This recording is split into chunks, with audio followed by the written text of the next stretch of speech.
You're listening to the Ballroom Network. The following program is intended for all audiences. Welcome to the South Burbs Hitmen podcast with your hosts, Joe Mandel, Steven Zim Zimmerman, and Vinnie Parisi.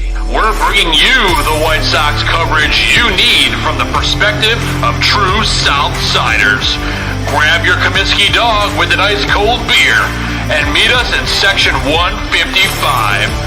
Everyone get on your feet for your South Burbs Hitmen. That ball hit deep. Way back. You can put it on the board. Yes. Jimenez in the air. Left field. He's your hero tonight. Thanks, Cubs. Over the head of Jenks. Uribe charges throws. Out! And the White Sox have won the World Series. Alexei. Yes! Yes! Yes! Yes! Yes! History! A perfect game by Mark Burley, and what an unbelievable play by 21. First pitch starts now.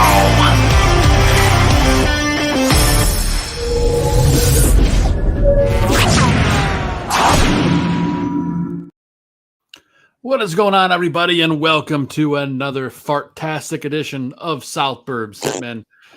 I'm one of your hosts, Joe Mandel. I'm joined, as always, by my White Sox brothers in arms. I'm talking about Steven Zim Zimmerman and Vinnie Parisi. We're back quickly. We did an emergency show at the tail end of last week. Pedro got fired. Since then, we have Grady Sizemore at the helm as interim manager.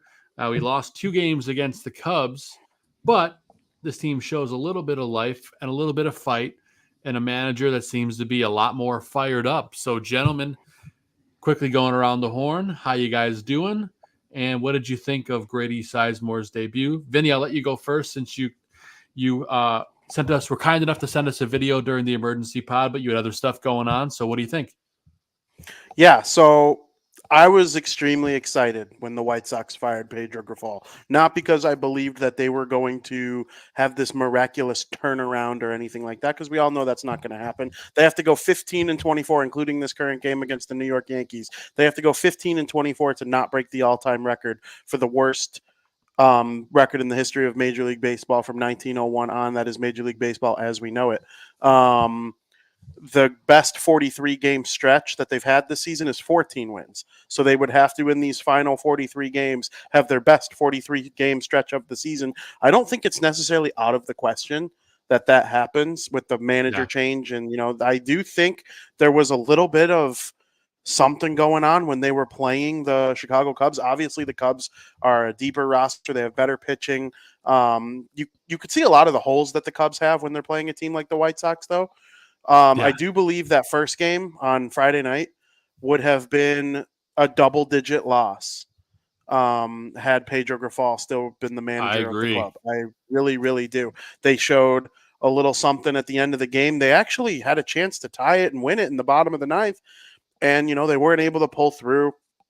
Kind of goes back to like what me and Zim were saying about Luis Robert Jr. earlier in the year. He's kind of he's a really good player. He's about as unclutch as they get. Whenever he has a chance to do something that like puts him in that like star stratosphere, he comes up just short, and that's exactly what happened against the Cubs. But I do think the team overall looks like they have a tad bit more energy. There's just a different feel a little bit. Do I think Grady Sizemore is going to be the manager next year? No, I do not. I don't remember Grady Sizemore being that handsome when he played. Hot damn. But I'm watching this team and I'm like, there's just something about Pedro Grifol not being there anymore that adds a little bit more excitement to being around them. They still haven't won yet, which really kind of goes with the roster.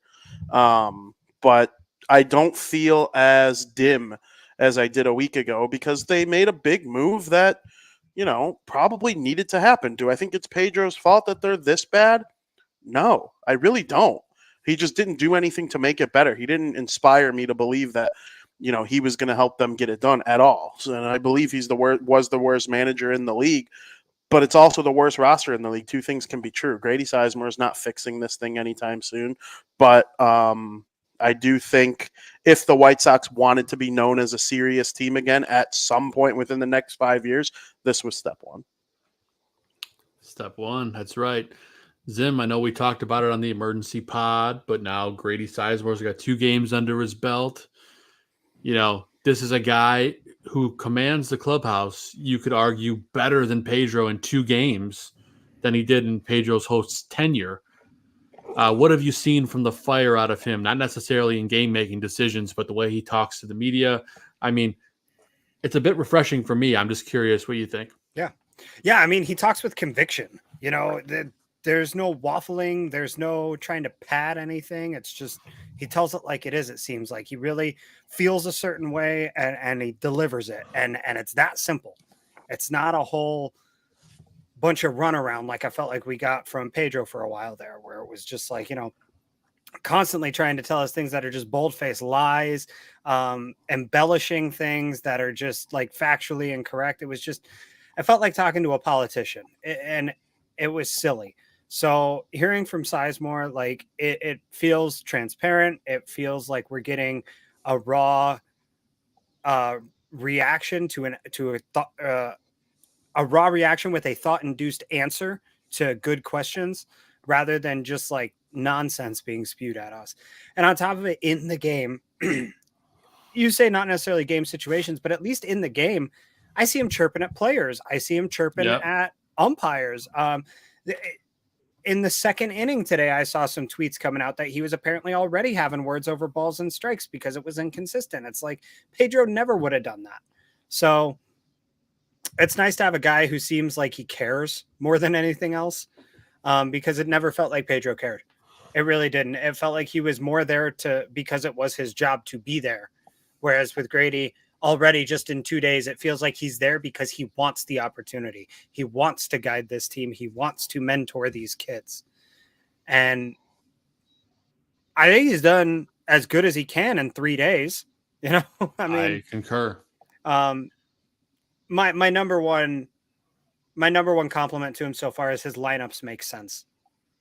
His lineups, yes, they do, make really nice sense. They are consistent. There's not a whole lot of it's set it and forget it. It's what we talked about earlier in the season of how do you fix this White Sox club?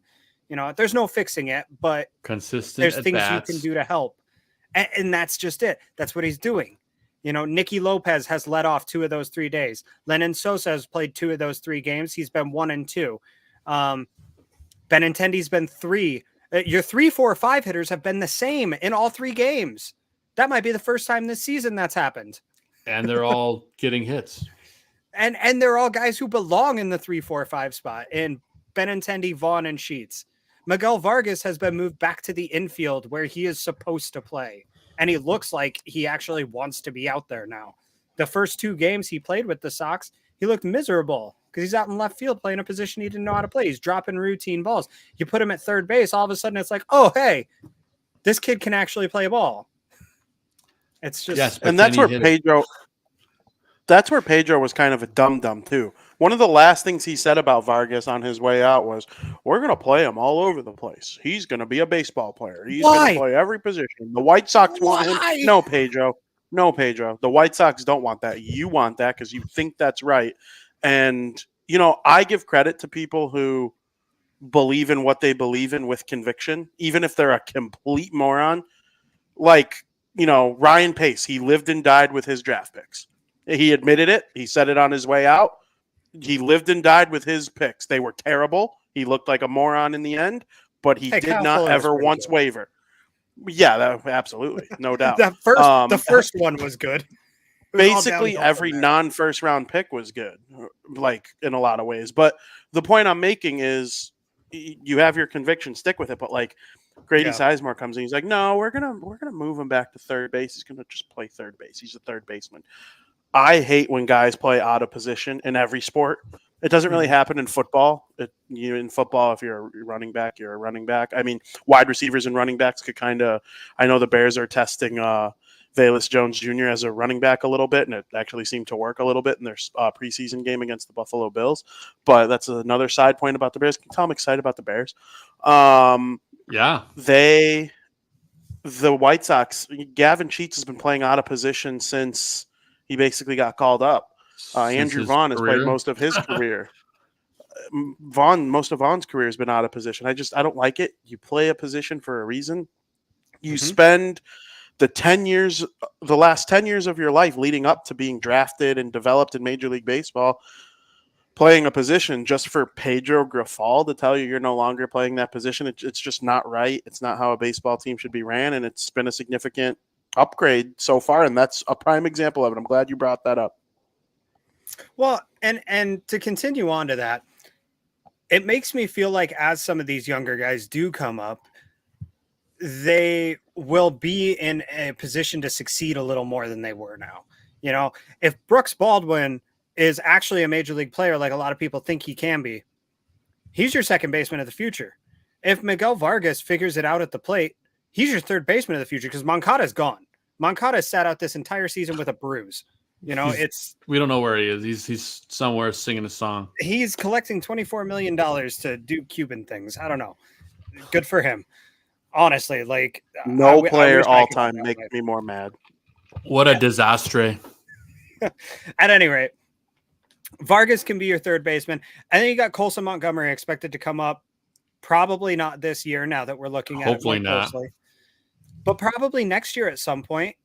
I don't think he starts the season next year with the club. Like now that we're towards the end of the season and, you know, to branch off a little bit here, but earlier in the season, I was all for bringing him up at the end of the year, maybe even earlier in the year. But I was basically like, once the All-Star break hits, bring up Colson Montgomery, let him play, let him get used to the majors. It seems like they're making the right move by leaving him down there. The longer it's gone on, the more I agree with it. So why put him into the negative energy of being one of the worst teams of all time? But now, so now you've potentially got your infield kind of set for the next few years with Vaughn, Baldwin, Vargas, and Montgomery, with Sheets as a rotational guy. If you decide to keep him around, which so far it seems like they will. Your outfield is actually starting to settle a little bit too with Benintendi. And he's not going anywhere. Benintendi's stuck there. Robert's stuck there. You know, so now you've just got the third guy, which and your fourth guy and probably fifth guy because that's how outfield works. But Dominic Fletcher seems like he can play the position. It's more of at the plate that he struggled, and he's young. He'll come around. Corey Yolks, kind of the same thing. The guys can play the position. They just need to come around at the plate. And you're going to draft more guys. You're going to develop more guys. You're going to trade for more guys here. There might actually be a foundation here that if Grady Sizemore continues to put these guys in this position that he's put them in over this weekend, they can finish the end of the year on a high note, you know, maybe play close to 500 ball. I'm not expecting them to win out or anything like that, but if they could finish the rest of the season, you know, 20-30 or whatever, that wouldn't be upsetting. No. So, and I tell you what, the more we talk about this, and Vin, I know you said at the beginning about, you know, Sizemore is not going to be the coach next year. And I tend to agree with you. But Zim and I said, you know, if this team shows something, we know they're not competing anytime soon. You know, there could be an instance kind of like with the Raiders last year, you know, with Antonio Pierce. Like, this is a guy, like, he's just an interim coach, whatever. These guys, you know, they play well for him. They rally around him, and they're like, I'm not re-signing here without blah, blah, blah. I know it's a different scenario, but I'm just saying, like, if for some reason Grady wins over this clubhouse, you could see something maybe like that, you know? Yeah, I mean, it wouldn't shock me. I don't think – so my prediction is he doesn't stay, obviously, but yeah, if he stayed, I still don't think he or whoever they hire next is their next manager in the postseason. I think you're looking for someone, and maybe Grady is that guy. I would love for that to be the case. If he could tell freaking Brooks Baldwin to throw the damn ball to home plate when Willie Harris sends Cody Bellinger, and he'd be out by 20 feet if he just threw the damn ball. And that's the run that gave the Cubs the lead in that game. Then I'll think, okay, he knows how to get young players to do fundamentally smart things. That and Brooks Baldwin's been great so far to start, but that just made me so throw the ball, dude. But yeah, I do like the idea of a developmental manager, and then you bring in the winner. Jerry freaking Reinsdorf thought that was Tony La Russa. After, by all accounts, Rick Renteria was a decent developmental manager. The guys played hard. There were things going well for the young players, and then, would I have preferred somebody else over Tony in hindsight? Yeah. And I say in hindsight, I hated it during, before, after. But after the Pedro stuff, Tony doesn't seem all that bad, but that's not saying much. But I don't know. It's just been so weird with this team. I was getting infuriated at multiple different points Zim was making, not to any fault of Zim. He's right. He's perfect. It's like the White Sox. I'm thinking about where their lineup is right now and what their infield is going to look like. When you brought up Moncada, I'm like, oh yeah, Moncada. I'm obsessed with the Section 10 podcast, and it's a Red Sox podcast, and they had 2 prospect guys on this week, and they were talking about things they saw from Moncada when he was first in their system, and how they had Moncada and Devers and Benintendi and all these guys in their system at the time. And who do the White Sox get for sale? Moncada. Whose fault is that they didn't identify somebody else over Moncada, and he turned out to be what he was? The Sox. It's their fault, but it's also their fault for him not turn. I truly believe Moncada would be Boston's second baseman right now. Now, Trevor Story never would have signed there. Nope, because Trevor Story was brought in to be a second baseman. He ended up playing short mostly because they got rid of Bogarts. But if they kept Moncada, Moncada would have been the middle of that infield for 4 or 5 years. Yeah. Yep. 100%. Yep. And then Devers would have came up and played third. They've rotated in and out of first baseman over the years. Boston Red Sox they could have used that money that they spent on some of those other players at first base. They could have put together a genuinely competitive team and maybe won more World Series than the one that they won with Chris Sale. Yes, I mean, absolutely. I know we're talking a lot of hypothetical what ifs, but it's just to expand on the point that the White Sox never would have done this. The Red Sox probably could have done this. Yes, absolutely. I have no doubt. And they still could have gotten Chris Sale some way, somehow, or a different ace starter. They could have gotten Jacob deGrom maybe, or somebody else who became available over that time. Max Scherzer, Verlander became a freaking free agent in 2017. They might have signed Ohtani. Sure. Yeah, exactly. If you're really making that push, Boston's the kind of team that would have spent that money to do it. That's all absolutely I'm throwing out there with that situation. Absolutely. And it goes to show they don't put a lot of stock in things the White Sox put heavy stock in. They don't care about having this dominant power hitting first base. You could take good first basemen back 50 years for the White Sox, and it's awesome. I love Frank Thomas and Paul Konerko and Jose Abreu. These are 3 of the greatest White Sox players ever. But the Red Sox won the World Series with Mitch Moreland. He was their first baseman in 2018, right? Who was their first baseman, in the 1307 team? Was it Veritek? Because Veritek, at least 04 for Veritek for sure. Was it Euclid there for one of them? Euclid was probably there for 2. And he was on the White Sox too. Yeah, Euclid did play for the White Sox at one point. That was a weird one for sure. Euclid definitely won rings with them now that I think about it. Yeah, 100%. But yeah, the Red Sox, man, they identify things better. They were okay, we have to pick between Devers and Moncada. And who was there and all did the it? People think that. Yeah, exactly. It's the same guy. It's the same guy who then went to the other side of Chicago and fleeced the White Sox in a different way later. Corey Lee just went yard. Nice. 3-1. Do we love Corey Lee? Oh, I love Corey Lee. Him and Edgar Caro are gonna be the best catching tandem in baseball in the next 5 years. Caro can rake, dude. I was gonna ask if you're cool with Corey Lee being mid-level raking for a catcher. but just all around. He can play when defense. He threw out Horner. When he threw out Horner, that was the most alive I felt as a White Sox fan this season. Mm-hmm. Like, I don't know how Caro is behind the plate. I really don't. I should probably learn more about it. But I know at the plate, he's a baller, dude.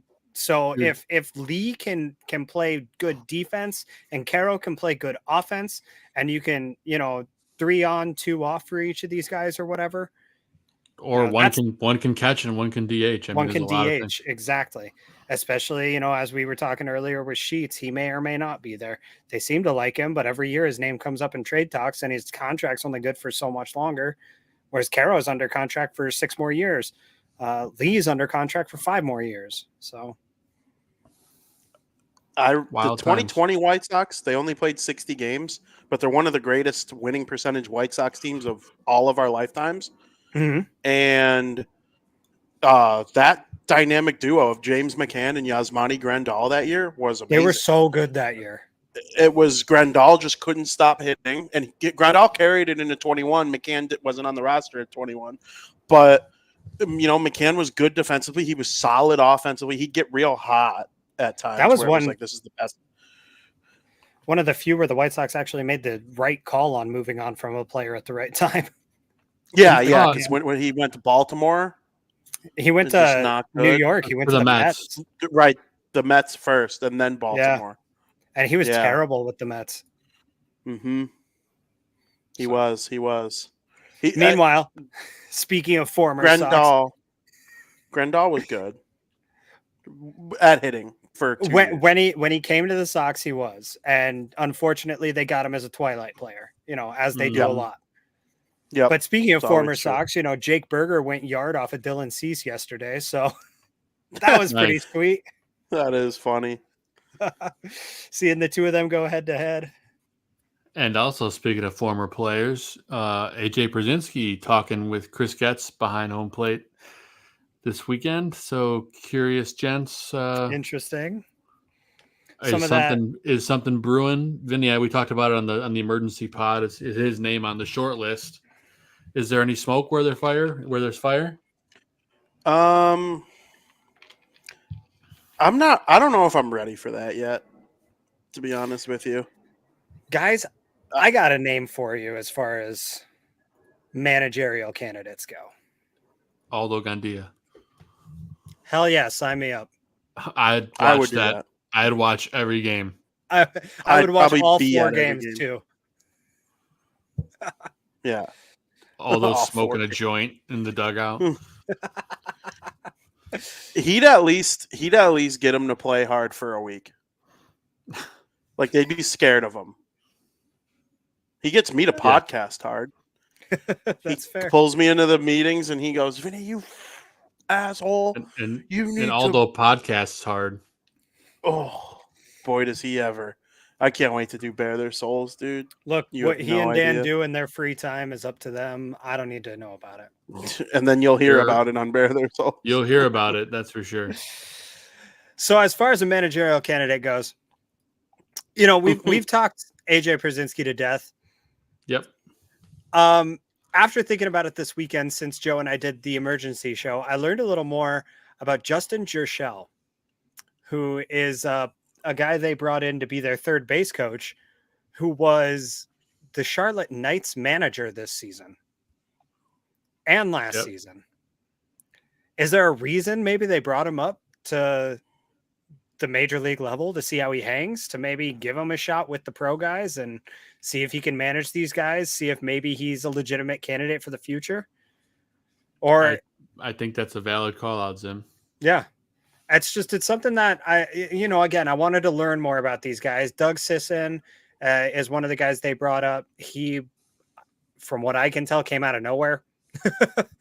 He hasn't been doing much of anything for a decade. He was coaching rather with Kansas City last. And then Mike Gellinger is another guy they brought up as an assistant hitting coach. And it looks like he's just kind of been an assistant hitting coach in and around the White Sox organization for the better part of like 40 years. So. Yeah. Seems I like tell you he's a what, guy who just knows how to hit and lives in the area. So that's why Jershell kind of caught my eye, is because these other two guys are just sort of street free agents, more or less. And then sandwiched in the middle of those is your AAA manager. right. So That stands out for sure. I mean, heck, you got your street free agent as your manager right now too. mm-hmm. I mean, he interned for the D-backs. Just take any role in the front office. He learned. He got a coaching job for the White Sox this year. They fire all the right people, and then all of a sudden, Grady Sizemore is your guy. So, like, talk about getting thrown into the dance. Yeah, really. Were you guys stunned at the decision for it to be To fire Montoyo. Sizemore? Yeah, I would have bet my life it was going to be Montoyo. Yeah, that And was the it weird part. wasn't. To see him on the list of firings was like, whoa. That's where I was like, they're taking this seriously. yeah, like Chris Getz, he had nothing to do with Montoyo and Grafal and any of it. And the fact that Ethan Katz still sticks around, it tells me something. Because I never had a problem with Ethan Katz. I know there are people that have their problems with him. Listen, the White Sox pitching, for the team being as bad as it is, and the rotation taking the hits that it has, and the bullpen being as no name as it is, I've never once been like, oh, the White Sox have the worst pitching I've ever seen. It's very near the bottom, if not the bottom of Major League Baseball in terms of ERA, especially the bullpen.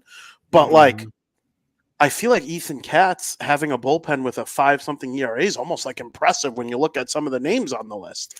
Like, the rotation to begin 2 seasons ago, none of those guys are there. Like, not a single one. Lynn, Giolito, Rodon, Keuchel, Cease, all gone. I'm missing one though. Kopech came later. There's one I'm missing. They had. Was Quintana I forget who I'm missing. No, Quintana was part of the rebuild.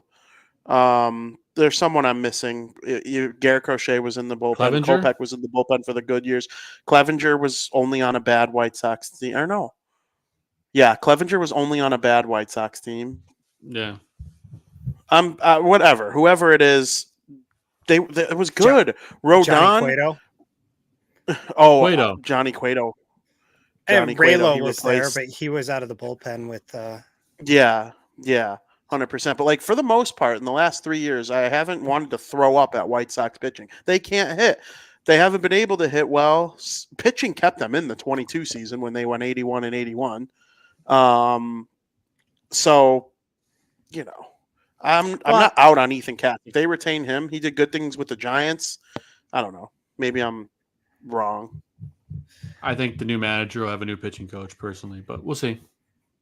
Probably. I wouldn't be mad either way. You would think so, but how many managers did Don Cooper survive? That's also true. Yeah. The guy was, what was he there for 30-something years? I thought, Yeah, I honestly got to a point, I thought like he owned the team for a little bit. Or like he had pictures of Jerry Reinsdorf doing something naughty. Still might. Like the fact that, like what, it goes to show how much of a joke the White Sox are overall, that, a team that hasn't won multiple World Series championships has retained their pitching coach for, 30-something years. He was good early. He was great early, with Garcia and Contreras and Burley and Garland. That's all Don Cooper.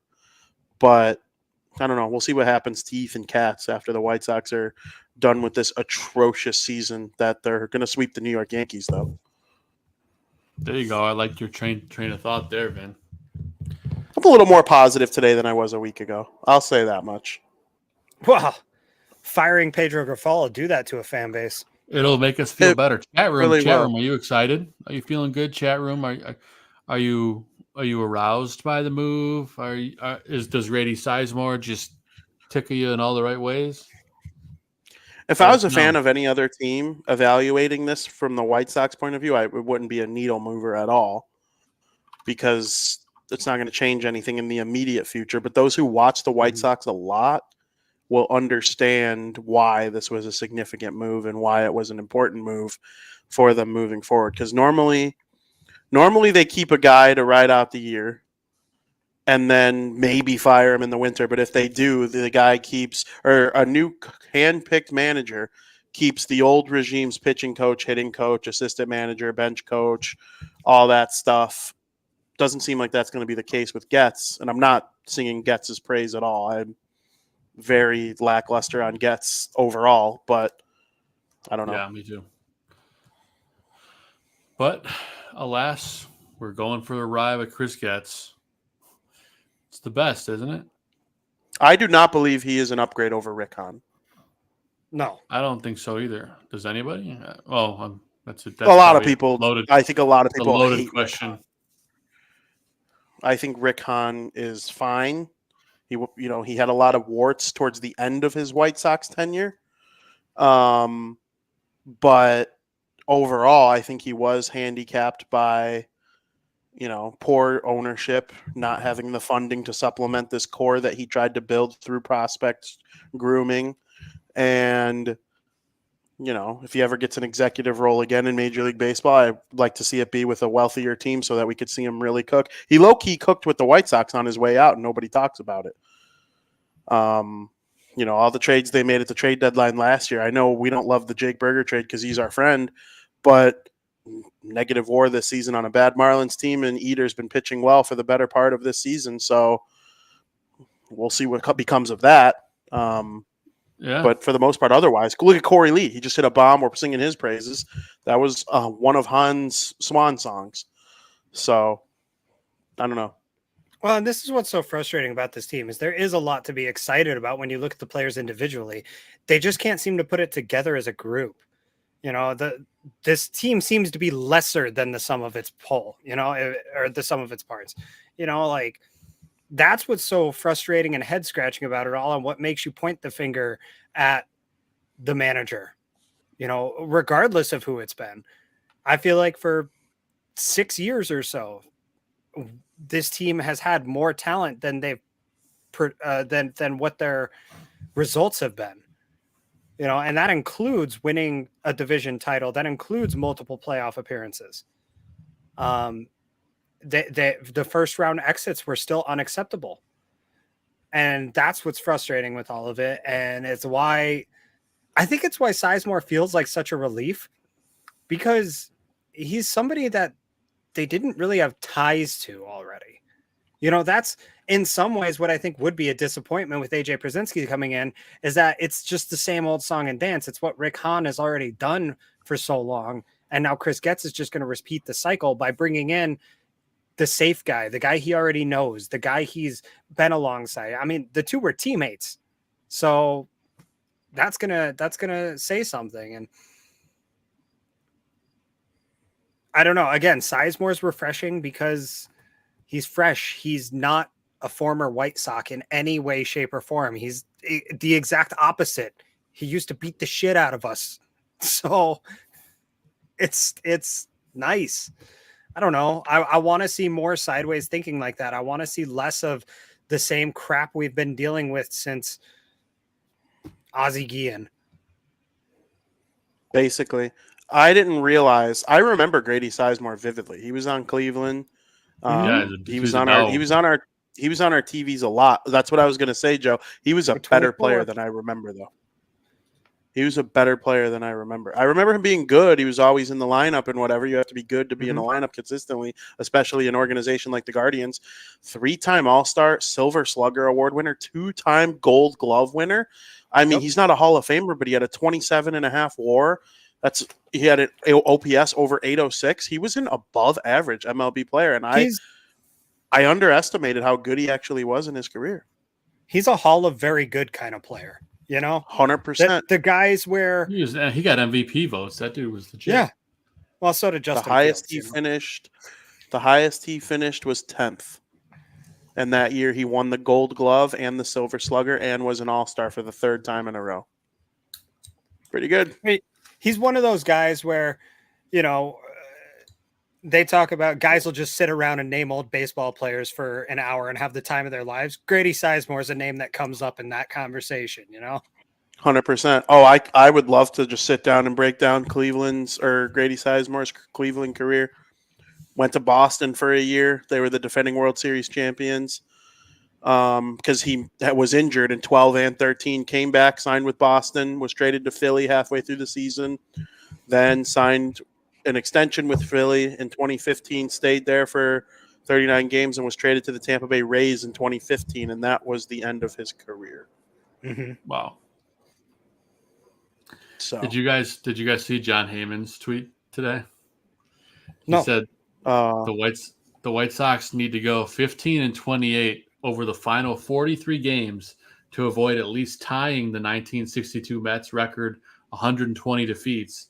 Their best 43 game stretch this year, 14-29. They suck. Like I said earlier, I think it's possible. It would be the best case for Grady Sizemore to keep the job long term. I don't know. Who knows if he even wants the job long term, to be completely honest. He might just be in the right place at the right time. It's possible, but do you remember when you set the over-under win total for the rest of the season at 5.5? Yeah. How many have they won since then? One. That was like 3 weeks ago.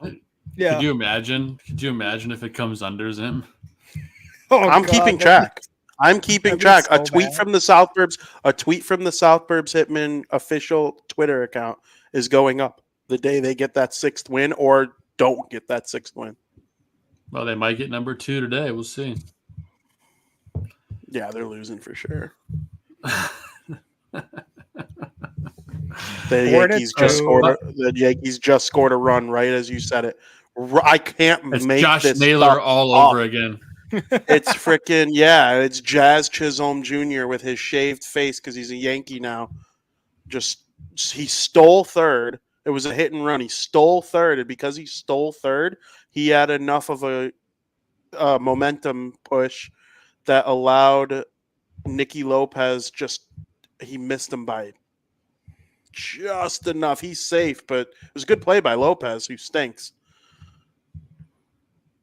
But damn. Well, he's definitely a bridge player. Yeah. Speaking of the Twitter account, props to Vinny for keeping that moving this year, because if it wasn't for Vinny, there wouldn't be much activity on the account. So, Vinny, thank you. I enjoy Twitter more than a human probably should. I just like content creating. I like putting stuff out there in different forms. So you guys through South Burbs Hitmen allow me to do that with the White Sox because I don't really cover them for fan-sided anymore. Hardly here and there. So South Burbs Hitmen is my White Sox outlet as of right now. I think before next season, I'm already kind of started sniffing around for a White Sox writing job. Because, I like doing NFL, MLB, and NHL at the same time to some capacity. I have a great thing going with NHL and NFL, but I need some White Sox writing to do. But podcasting about them will do for now, and I enjoy doing the Twitter account. Appreciate you, buddy. It's always fun. I'm the only one not wearing a White Sox hat right now. You guys came to play.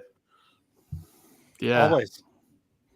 I can't even tell what hat you're wearing. It says something Champions. Is that SEC? This is the SEC championship. LSU on the side. Nice. Because they won. It would be a Georgia logo if they won that game. I think it's time to retire it, though. It's starting to look a little, and I don't want it to get ruined. Mm-hmm. So I think I'm retiring it soon. For sure. Well, what do you think, boys? It's enough White Sox talk. Should we move on to something else? Or what do you got? You got anything else you want to talk about the White Sox, Finn? No, I think that's it. We got stuff to promo on the network that people are probably excited about. Yeah, let's do that. Last thing I'll say to close the White Sox, I have found myself hardcore rooting for them to win again since the start of the Cubs series. Totally. I wanted them to walk off the Cubs so bad. I thought they were gonna. I really did. I did too. And don't say, oh, it's because they're playing the Cubs. Then why do I want them to kill the Yankees right now? A week ago, I was actively rooting for them to lose. You type in Vinnie Parisi White Sox on Twitter, you'll see me actively rooting for them to lose. I wanted the Cubs to smoke them at Wrigley. In the last week or so, since firing Grifol and having this new energy, this new wave of excitement, I've been back to wanting the White Sox to win. I hope they close out this game. I don't think they're going to, but I firmly think the Yankees are going to come back and win. They're already threatening. But if they don't, that'll be great. I'll go to bed way happier than if they lose. Thing of beauty, folks. Last thing I want to throw out about the White Sox before we move along is just looking at the players that have moved on from them this year. It's really reminiscent of what happened last year at the trade deadline as well, where every player that left the White Sox seemed to go on and have success elsewhere. It's happening again this year, and it really makes me feel like Grifol was dragging this team down. I'm really hoping that that's what Sizemore does, is he at least gets these guys to play at the level they belong at. I know you guys play the video games like I do, so you understand what I'm talking about. For people who don't know, the way that they measure like game-to-game momentum in video games is by giving them player morale. And when negative thing happens, it lowers the player's ability in the game. And when positive thing happens, it raises their abilities in the game. So they go on a winning streak and they start playing like a better player, but they go on a losing streak and they start playing like a worse player. Sounds like Luis Robert. Well, it felt like just having Pedro Grifol gave them all a -5 overall nerf, Yeah. Like everybody on the team was just worse with him around.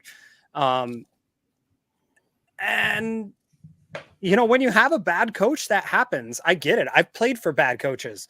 I've had really good seasons under bad coaches that probably would have been great seasons had I had a coach that wasn't trash. Terrible. So valid. It's just when the vibes are there, when the aura is there, when you're feeling it out on the field, like it changes the game. And that's what I hope we see out of this team for the rest of the season. It's why I'm rooting for them to win 16 games and just not be the worst ever. If Pedro was here to the end, I would be actively rooting for them to get to 140 losses. Like, I don't even think that's possible at this point, but you know what I mean? Like, I would be rooting for them to be as terrible as possible. And now with Grady there, I'm like, nah, man, be the reason that Grady Sizemore gets another job. 100%. I love it, man. I mean, Brooke Baldwin just made a sick play at shortstop too, and I gave a little like, hell yeah. That's so great. I really hope that Brooks Baldwin turns out to be the second baseman of the future. If our infield for like 4 years in a row is just Montgomery, Vargas, Baldwin, Vaughn, I'm good with it. 100%. Vaughn is going there, yeah. For everything that we complain about with Vaughn, he's a perfectly fine defensive first baseman. And first and foremost, that's what you need to be in the major leagues. So, Vinny was talking about capable. That's it. Vinny was talking about Mitch Moreland earlier you know what I don't remember about Mitch Moreland is him making a lot of mistakes. He was just a solid dude who showed up, played his position, and earned his paycheck. It's more than we can say about some guys on this current White Sox team.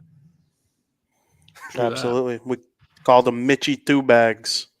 Loved Mitchie Two Bags. He wasn't Freddie Freeman, but he wasn't freaking named terrible first baseman.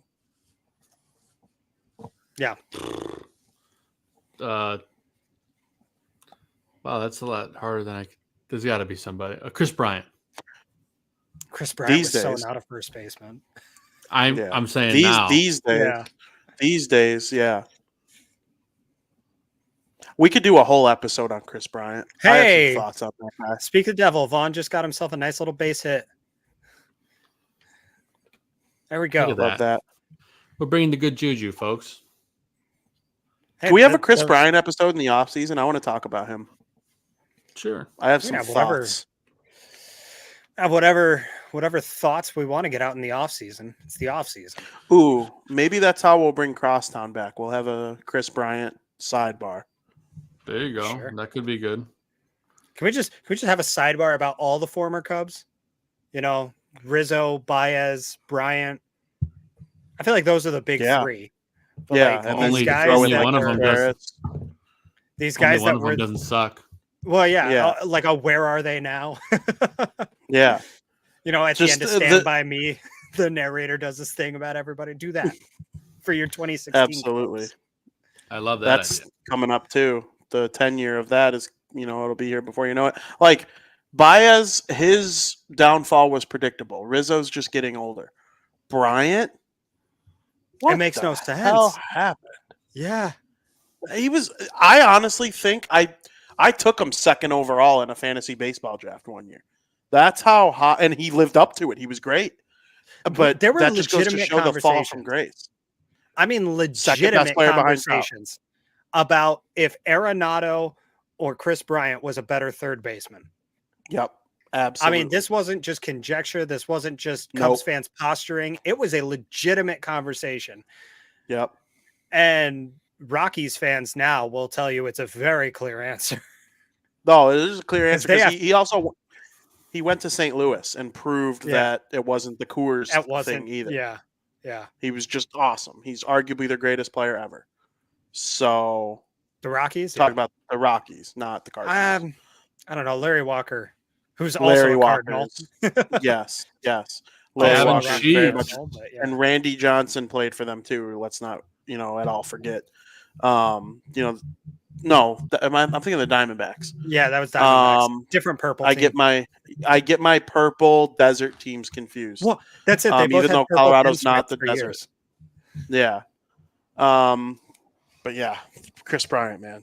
What an interesting career. Like Hall of Fame early on. Rookie of the Year MVP, World Series champion. Like very much a Hall of Fame trajectory early on. I bet his WAR was 20 after his first 3 seasons. I'm actually curious what it is right now. His career WAR is 27.5. It's right there with Grady Sizemore's career WAR, except it's minus 0.7 for this season. So he's only tanking it with every season he continues to play. Mm-hmm. It happens. It's crazy. Happens to the best of them. Yikes. I don't remember him being an all-star the year he was traded, but he was. He was an all-star with the Cubs in 21, and then they traded him to the Giants a couple weeks later. All right, guys. Well, 2 more things before we move into different sports, because as long as we're on baseball, I want to keep it on baseball for just a moment. Do it. 2 things. First of all, happy 3-year anniversary to the Field of Dreams game. That was the peak of the rebuild. Yeah. That is the best it's been in probably a decade for White Sox fans, to be completely honest. It was amazing. It was magic. And Tim Anderson. Yeah. Seriously? Okay. Somebody got in an argument with me recently about Mike Trout being, the greatest superstar of this generation, blah, blah, blah. You guys all know how I feel about him. He's the most overrated superstar in baseball history, in my opinion. And I said, Tim Anderson has more iconic moments in the history of baseball than Mike Trout. I can think of 2 off the top of my head for Tim Anderson. Yeah. That are like iconic. The bat flip and the home run? Yeah. The bat flip's a good one. I think that's more for Chicago fans, but that's yeah, true. It's a non-baseball related viral moment. Yeah, when he got knocked out. But yeah. Yeah. Which we just celebrated the 1-year anniversary of that too. Yes. It's the walk-off in the Hall of Fame game and getting knocked out at second base. Like those are genuinely iconic moments though for baseball in the last decade. And cheating on his wife. What is the most iconic thing that Mike Trout has done? Got hurt again? He gets hurt a lot now. I agree with you. It's just been steadily being the best without any like huge moments. Well, and I get Trout. that. I don't say it to be mean to the guy or to say that he hasn't had a good career or to say that he's not a good player. It's just I could take a nap through his at bats, dude. I just don't care. I just 100%. do not care. 100%. Now, And none Barry of them have Lamar. ever happened when it mattered. That's the other No, thing. because It's which never isn't happened always when it his matters. fault. No, it's He not. hasn't made the playoffs. That's the Angels. That's Art Moreno, I think his name is, the old owner. Mhm. Barry Lamar Bonds had 162.8 career WAR. A lot of people consider him. Steroids are not to be the greatest baseball player who ever lived. Mhm. Babe Ruth had a 182 career WAR. Mike Trout's WAR at age. How old is Mike Trout? Mike Trout is 33. Has an 86 career WAR, which is That's half of insane to Barry be Bonds. 33. Yeah, but it's insane for him to be 33 and be in the mid 80s already. I would love Injuries to know going what to Barry keep Bonds him was when he was 33. probably. If I had Probably to guess, it would 100, probably I'd be guess. about 100. Yeah, Yeah. exactly. And Mike Trout gets hurt because he isn't spending his 30s loading up on things Juicing. that help you Yeah. avoid getting hurt. Which honestly might be, people don't talk about this. I'm not a doctor and I don't play one on the internet, but I think the greater benefit from steroids is actually staying healthy more than it is being stronger or better at baseball. That's always been it. Like- That's always been it. Like he was able to play into his mid 40s, hitting as many tanks as he did. But like, who's an all-time great player? Like, what's Frank Thomas's career WAR? Frank Thomas's career WAR 73. Mike Trout's got him beat by 13, Right. and he's 33. So like Trout, it's just overrated is a good word, because But the other difference he is that didn't do anything. Mike Trout plays the field too. A lot of these all-time Very greats well. were just hitters. Yes. So Exactly. that definitely plays to his advantage. It's definitely something that he does well, that he can hang his hat on, and part of why he gets paid so well and is recognized for it. So 100%. I'm with you. He hasn't done much. And you know who's in danger of becoming similar? Judge. Name a huge Judge home run. Name a time where Aaron Judge gave the Yankees a win, then you remember, like, he had a home run in the Field of Dreams game. It was in the top of the ninth. The White Sox ended up winning the game. Thanks to Tim Anderson. It could have been huge. Yeah. But it wasn't. But like, you can't think of a major postseason home run for Aaron Judge. And he needs to really fix that if he wants to get himself into the upper echelon of all-time great MLB. Regular season stats are going to support it. But, Ohtani's finally going to get to dominate in the playoffs, hopefully. Yes. We'll see. So, all right. So my final thing before we move off of baseball is my sort of guaranteed take for the night. It is not White Sox related. It is baseball related, though. So I thought we'd address it before we move along. Hell yeah. Yeah. I might as well use the segment thing, because why not? So why don't you say that one more time for us? All right, everybody, ladies and gentlemen, Vinny has queued me up perfectly for tonight's guaranteed take.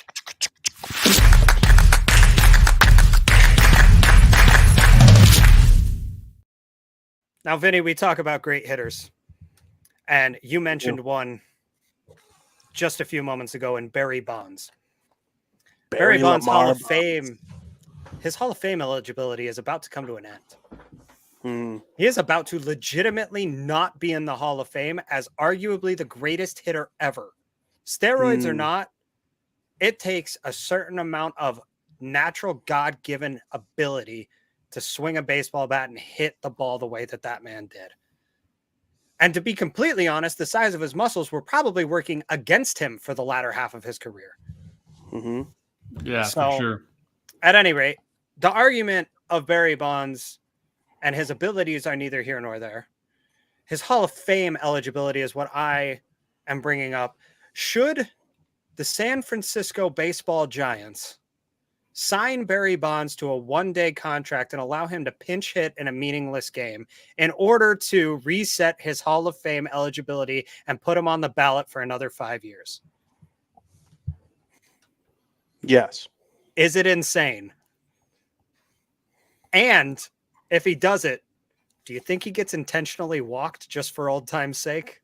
That would be awesome. That would bring out a lot of baseball nostalgia. He is currently 60 years old. 60? Wow. He just turned 60 about 19 days ago, July 24th. So what year would you guess? Back, it would push it back another 5 years before he's allowed to be on the ballot again, but then it keeps him on the ballot for longer too. So, What year would you guess Barry Bonds started using performance-enhancing drugs? Because it certainly wasn't his whole career. It certainly wasn't his whole. 98. We're all in agreement. I highlighted up to 98 on Baseball Reference. Go look at his headshots. He literally starts shaving his head the year that he started using steroids. Yes. And I truly believe he watched the home run chase in 98. We'll probably never find this out unless we somehow got him on one day and he spilt the truth, which will just never happen. Why should I truly believe he watched the 98 season and he saw McGuire hit 70 and Sosa hit 60. And Ken Griffey Jr. fell off a cliff after having like 40 home runs through June, because players who aren't taking steroids fall off a cliff after June if they're putting that much effort in the first half of the season. He ended with like 55, I think, or something. Still really good season, right? It's Ken Griffey Jr., of course. But I truly believe he watched that and said, I'm better than these guys. I'm better than McGuire and Sosa, but they're juicing and I'm not, and I'm hitting 20 less home runs than them. So I'm going to join in on the party. That's baseball today, man. That's the game now. I'm going to start doing it. At the end of the 1998 season, Barry Lamar Bonds had 411 career home runs at age 33. The dude could have just not taken steroids, hit 50 bombs a year, ended with about 670, 680, and he'd be in the Hall of Fame for 10 years already by now. So that is my argument for him going to the Hall of Fame. Yeah. Go ahead. No, I've never thought about any of those points. That's all really good stuff, guys. And the idea of him signing a one-day thing and playing is actually genius, Sim. It was something I saw floating around Twitter. It's something that I think should happen. Shit, the White Sox should do it. They're fucking terrible. Who cares? They should also welcome back Sammy Sosa just to stick it to the Cubs. He played for them. Yeah, but Sammy, I don't know. Sammy, he wasn't likable in the same way. No. Oh, no, I don't know. Not at all. Baseball been very, very good to me. It's not. I don't know. It is what it is. Bonds, 7-time MVP, 12-time Silver Slugger, 14-time All-Star. He won a home run derby. He won the batting title twice, which goes to show, back in the day when we cared about average, he was even good at hitting for contact, let alone just all power. One thing I did not know this in all my years of being obsessed with baseball. He won the Gold Glove 8 times. He was a hell of an outfielder before he got too old. That's it. He was a good ball player. To me, Barry Bonds not being in the Hall of Fame is the equivalent of Tom Brady not being in the Hall of Fame. I agree. Regardless of whether you think gold. That's it. Regardless of whether you think he's the best of all time or not, you can't argue with what he's accomplished, And there's all kinds of questions surrounding Brady, Deflategate, which he's all but admitted to at this point. Spygate, which we clear as day, we all know happened. The Tuck rule game, every one of his championships, his haters have a way to argue against it. And that's fine. Like, you're allowed to. That's part of the fun of sports, is being able to contradict those opinions and have them to yourselves. That's totally cool. But what's not cool is gatekeeping the Hall of Fame because you don't like a guy.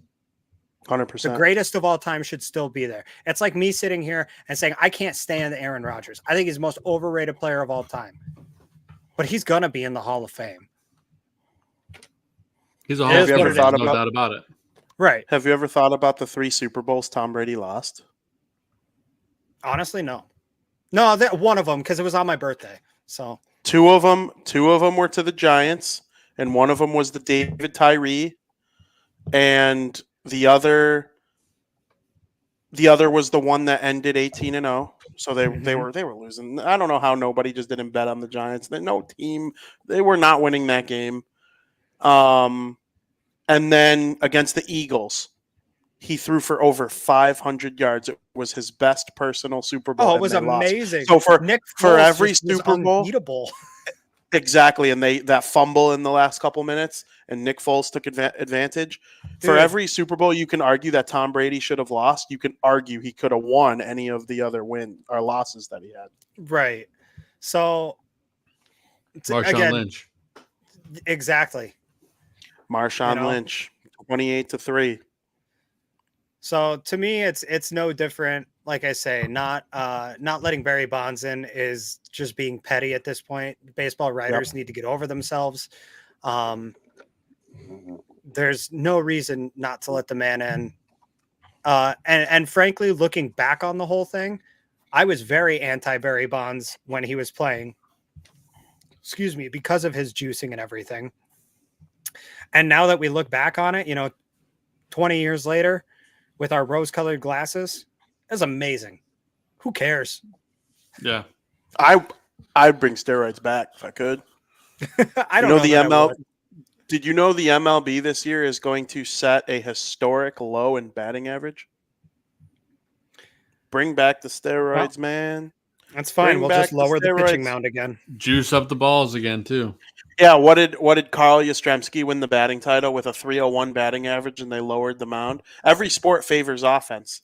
Mhm. So I hope baseball finds something to do to kind of get that back going again. I want to see bombs again. And that's just it to me. Saying that Barry Bonds did it with steroids is like saying Babe Ruth never did it against a black pitcher. It's like saying, absolutely. The Negro leagues were arguably better.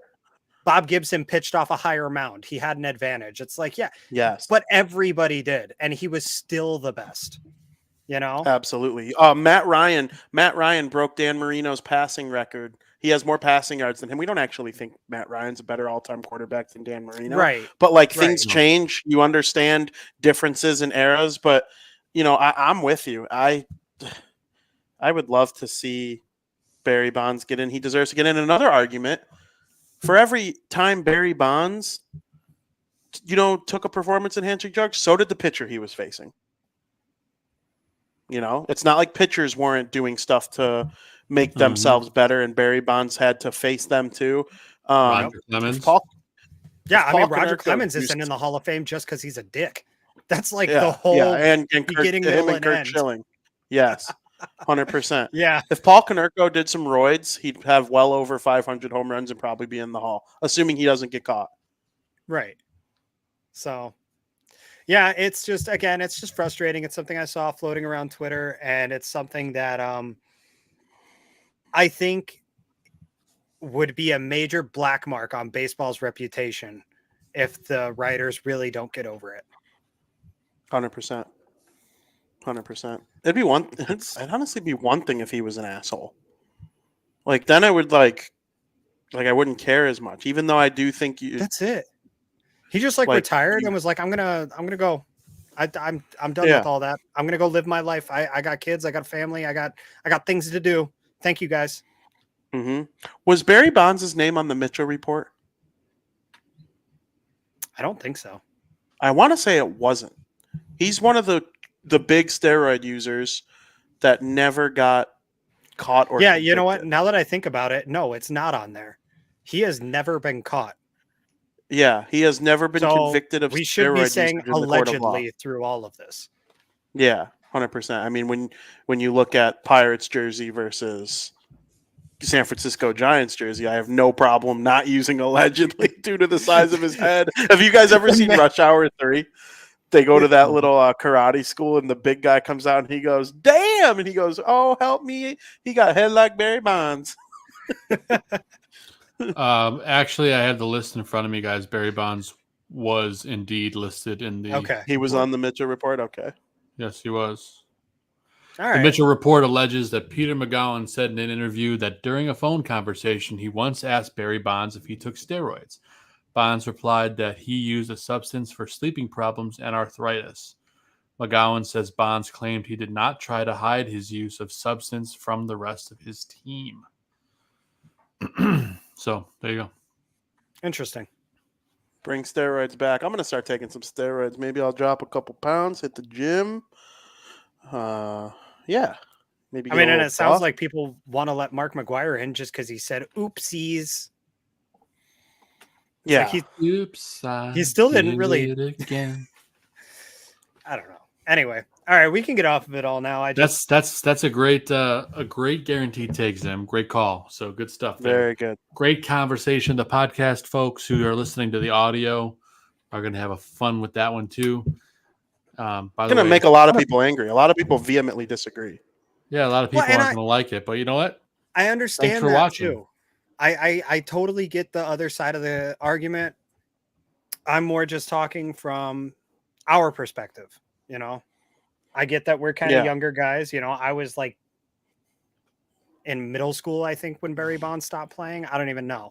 So yeah, I just he got 752 and 753 against the Cubs, I remember, in the same game at Wrigley. Well, and I had a cousin there, and the rest of us were at my other cousin's house swimming, and we were listening to it on the radio. That's what I remember about Bonds' chase.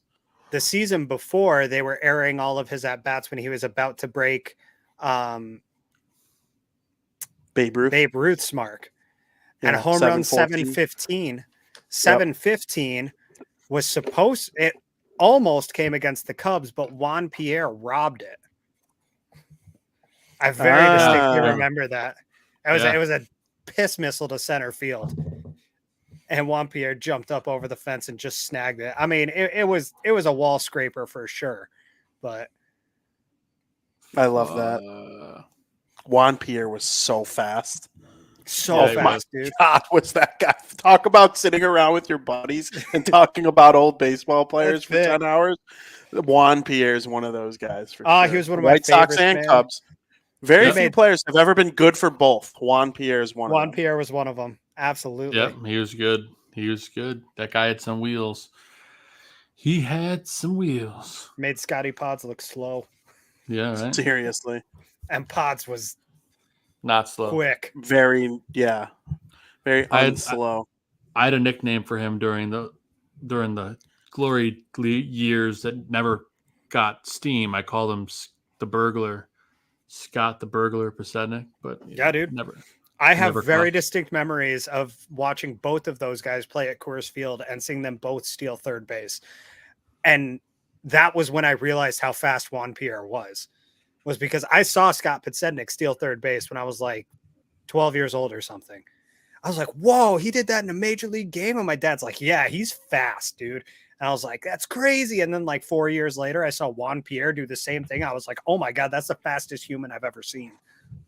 He's so fast. His career high in stolen bases actually came with your Chicago White Sox in the year 2010. He had 68 stolen bases. That was probably the year I went to go see them. Yeah, that led Major League Baseball for the third time in his career. The Beast. Every year he led the league in stolen bases. He also led the league in times caught stealing. Interesting. Which goes to show how fast he actually is, because the coach, although he got caught stealing 17 times, was still like, no, Juan, work a will here. You can keep doing it. 68 out of 85 ain't bad, all right? 1,000%. 1,000%. Yeah. Good stuff, guys. Lots of great White Sox and baseball talk so far. And we're an hour and 10 in, so we got a little bit left of the show, but we're going to use it to talk about something a lot of folks are very excited about here. NFL season, specifically fantasy football season. And we're going to remind all big chunk of listeners right now, there's a lot of people watching and listening right now, a week from tomorrow, on Tuesday, August 20th, 7:30 p.m. Central Time, here on the Barroom Network, we will be having our Fantasy Football Goon Fantasy Strategy Show, our preview show for the season. We're going to get you ready to draft. We're going to show you, some of the top sleepers, must draft guys that we think are going to regress, guys to avoid. Of course, we're going to talk about bounce backs.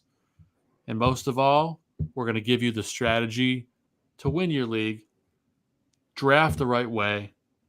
We're going to talk about how a commissioner should run your league. Do you have a commissioner that stinks? Let him know. We'll tell you what he should be doing, he or she should be doing, and more. That's draft special coming up a week from tomorrow, Tuesday, August 20th. That's going to be 7:30 p.m. Central. It's going to be myself, John Santucci, the Tooch, Adam Schaum, the man with the plan, and I believe our buddy Steven Zimmerman is even going to be joining us. And yes, he's nodding his head. So it's going to be a fun roundtable discussion. Make sure you put it on your calendar. Tune in, ask your questions. We're going to be answering them in the chat the whole time. We're here for you. And of course, we'll be here all season for you as well.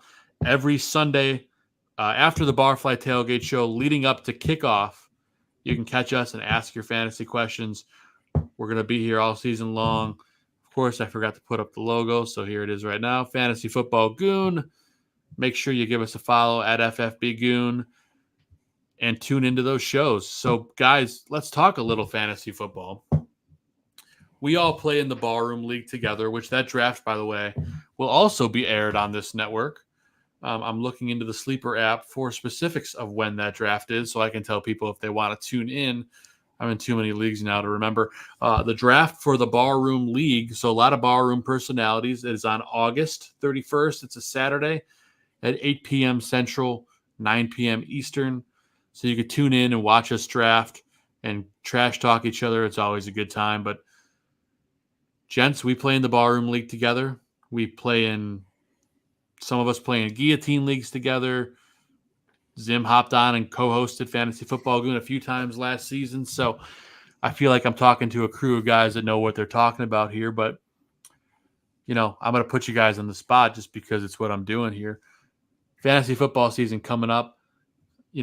Who for you guys is a player, I don't want to say a must draft for you, but who's a player that you think is going to be not necessarily a first round pick, but maybe someone, from rounds, 3 or 4 all the way. Let's say rounds 3 to 6 that could be a league winner.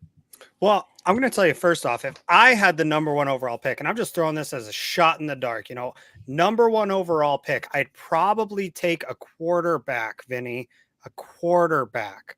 Yeah. All right. Okay. Don't touch Christian McCaffrey with your number 1 overall pick. Okay. If I had number 1, I would not take him. I wouldn't take I CMC would not, if I had first. I would not. I would absolutely not take Christian McCaffrey first overall. As Joe mentioned, some of us here are in a league together. Vinny has the number 1 overall pick, and I have the number 2 pick in our Barroom League. And I think I've made it pretty clear who I'm targeting with that number 2 pick. You can have Vinny him. And if you have him, if you get him and he succeeds, I'll be so happy for you. And listen, Zim, out of everyone in the Barroom League, listen, I love all of our fellow barroom hosts. You guys are all my brothers and sisters. I love you very much. I love hanging out. I love doing the shows. It's a very big part of my life. If I had to pick somebody else besides me in the Barroom League to win, it would be one of you 2 clowns or Frank Mueller. And then I start getting it to Aldo and Tooch, who I've known for a very long time. But, if you won and Christian McCaffrey carried you there, I'd be like, okay, I kind of tweaked. I'm not taking McCaffrey, but at least Zim got him. But are you not worried about his injury history? No, I am. I'd root for you and Joe above me any day, all day. I am an insufferable winner. It's true. I kind of want to see it, though. He was so good a couple years ago. Zim's team was so good a couple years ago. And he kept talking about how terrible they were the whole season. And then he got knocked out in the first round of the playoffs. Yeah. Okay, that's funny. And what's really funny is the first time I ever came on Fantasy Football Goon was to tell everybody about all of my drafting strategies. And I guaranteed them it would get them into the playoffs. And I very clearly forewarned, I am eliminated in the first round almost every year. So do not take this advice deep into the playoffs, but it will get you to the playoffs. And so far, That is exactly what I've done every year I've been with the bar room. So I love at any that. rate, Joe, you asked about guys in the mid rounds, 3 through 6, who could be league winners for you. Yeah. I have an interesting take on this one, and I'm going to talk about it more on the show next week. But I think rookie wide receivers are actually your friend this year. I agree. I concur. I think that these guys are in a uniquely prime position to succeed in a way that we haven't seen a lot of these rookie wide receivers come into before. And that includes guys like Rome Odunze, who are going to be a third option on their team. It includes guys like Xavier Legette, who have guys ahead of them on the depth chart. You know, I think that a lot of these guys have wound up in really good spots. They've all got a lot of natural born talent. You know, we talked about a lot of these guys leading up to the draft because it was such a deep wide receiver draft. And in the first 2 rounds of the NFL draft, I can't think of a single guy who went to a bad place. So I'm talking Odunze, Neighbors, Harrison, obviously, I think are all very safe in like your 4th, 5th, Definitely 6th mid round. rounds. Yeah. Yeah. I think Ladd McConkey might be a little bit more of a gamble, but he's probably going to end up being the number 1 receiver by midseason there. You've got, like I mentioned before, Xavier Legette. He might be a little lower on the board, but he's going to be a legitimate target for Bryce Young, who is probably going to take a step forward this year because it's hard to be as bad as he was in his rookie season. You have A.D. Mitchell out in Indianapolis, who's been turning a ton of heads in camp. You've got Keon Coleman up in Buffalo, who seems to catch everything thrown at him. I mean, the list goes on and on and on. I really think rookie wide receivers are not something to stay away from this year. I love that, man. I love that. Great feedback. Great call Absolutely. out. Man, that's a lot to take in. I love it. I think that's, and more to come, of course, on next week's show. But, you know, we're getting cranking this week because we're getting I'm getting my rankings together. You know, we're getting ready to talk all the fun stuff, talk about regression too. But Vinny, how about you? Who's your mid-round league winner or league winners? Yeah, I got one that you can guys dive way deeper in next week. Obviously, when you do your show, I'll be tuning in. I look at the draft rankings and the way some people put their depth charts together for this team, and I find it sickening that the Houston Texans list Tank Dell as their number 3 receiver. Mm-hmm. And I'm sitting here wondering, like everything Zim just said about rookie wide receivers, everything you just said about them, that was Tank Dell last year with C.J. Stroud. Dude was a beast before he got hurt. Was incredible before he got hurt. And Stephon Diggs. Okay, Stephon Diggs is one of the best wide receivers of the last 10 years, but he's not, you know, what he was when he was earlier in his career, right? On the Vikings or even the early stages of the Bills. They have him listed as WR1 right now. Nico Collins, great player. I'm taking Tank Dell to be CJ Stroud's top target this season. If he stays healthy, I think he can help you win a fantasy league. I'm pretty all in on that take. I know it's kind of spicy. I know it's kind of like some people are going to be like, "Oh, you're an idiot." Spicy. Because I think CJ Stroud is a risky quarterback move. I would take that risk, but I do think it's always risky with a quarterback entering his second year after a dominant first year. There are times it's gone well. There are times it's gone stinky. Is he going to end up being the second best quarterback in the NFL behind Mahomes? Is he going to get hurt like Burrow after his, start? Like, there are all sorts of things that could go wrong, but it's a risk I'd be willing to take with both Dell and Stroud. As far as like a first round type deal, McCaffrey, nice player, not nice player, is going to the Hall of Fame. I know people consider Jamar Chase and Justin Jefferson up really high. I still think in a standard fantasy football league, a running back is the way to go in the first round. It's just the way I feel. Last year, I think Chase and Jefferson were the consensus 1-2, and it was the first time that a 1-2 was a wide receiver combo for the first time in a long time. Most of the time it's just 4 straight running backs to start. But there are a lot of guys I can identify as that first round running back talent, is Bijan Robinson, playing with Kirk Cousins and some of the stars that they have on offense there now. Is Cole Kmet and or Kyle Pitts going to be that like deep tight end that you could get if you don't feel like spending an early pick on Kittle, Yes. Andrews, The answer is or yes. Kelsey? Cole Kmet always is. Cole Kmet for 3 Cole seasons. Kmet, I'm with you on that. And I think like back in the day, like if you didn't take Gronk or Kelsey, you were kind of just getting like a middle to lower end player. But like now there are 10 guys, 12 guys who like just solid production. Cole Kmet, if he's the 10th best tight end in the NFL this season, that's a win if you get him in the, the 8th round or whatever. In the Guillotine League, I have a lot of different strategies that I think all can work. Yeah. You can stream. There's an argument. Yeah, it's like it's not impossible in today's league. I agree. Play the matchup. Hey, who's playing? Mm-hmm. Who's playing New England this week? Is there a tight end available playing New England? Who's a young quarterback playing a tough defense this week? Right, go find his tight end. 100%. Mo Alley Cox 100%. is going to go off for at least 100-yard 2-touchdown game this season. Big facts. Yes. Absolutely. So those are a couple of my hottest takes. If we want a little local flavor before you move on, DeAndre Swift could be a good option for you. I think DeAndre Swift is him.